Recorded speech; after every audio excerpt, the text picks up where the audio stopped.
So yun guys, tapos na po yung pintura at tiles ng bahay namin. Tignan po natin sa loob yung final outcome ng pintura at saka yung tiles. So bali dito po, tapos na yung mga bricks, lahat dito po sa may terrace. Yan, tapos na rin po yung mga tiles niya. And then, come and let's see inside. Kunak maninen. Chararan! Yun.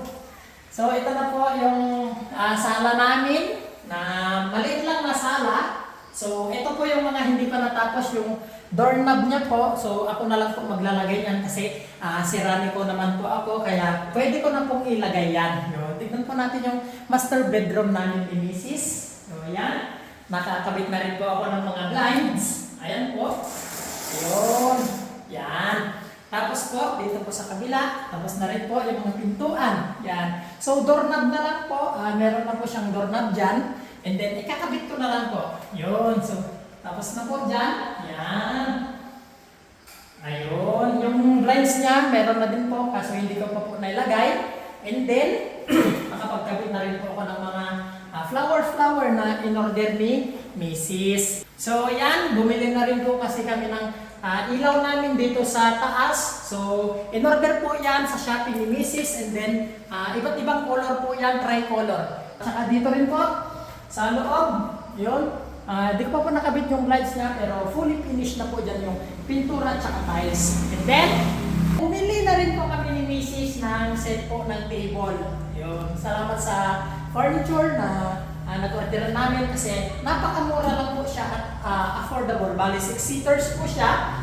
And then, yung haba niya po is 5 feet. And then, yung lapad niya po pa ganyan is 3 feet. Kuna malinis. So, nakakabit na rin po ng blinds. So, okay ba po yung setup ng bahay namin? And then, yung lababo.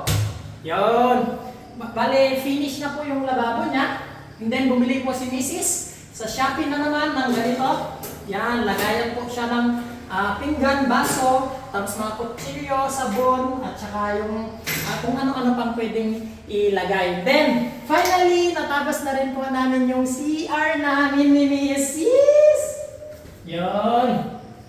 So, ganito po yung setup ng CR namin. So, bali may shower po siya. Yan, shower. And then, lagayan ng mga sabon, gano'n. Tapos, panan ng tuwalya.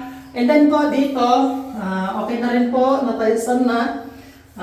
May bidet na rin po siya. So, may tubig na rin po yung aming bahay. Yun, may water system na din po. And then, ito pong bidet ni Mrs. is meron na pong tubig yun. And then yung pambuhos. Yan. And then, dito ang ganda nito mga guys may shower namin. Ganyan mo lang diba? So tumutulog po lahat yan. Pero ako po, wala po akong tulog. Meron na rin po yan. Ayun. So, kompleto na po yung bahay namin. So, meron ilan i-retouch pa pero ako na po. Tapos yung mga gamit, ibablog po namin soon. So, yun. Salamat po ng marami sa inyo. Kung hindi dahil sa inyo, ay dahil sa inyo. Thank you, thank you.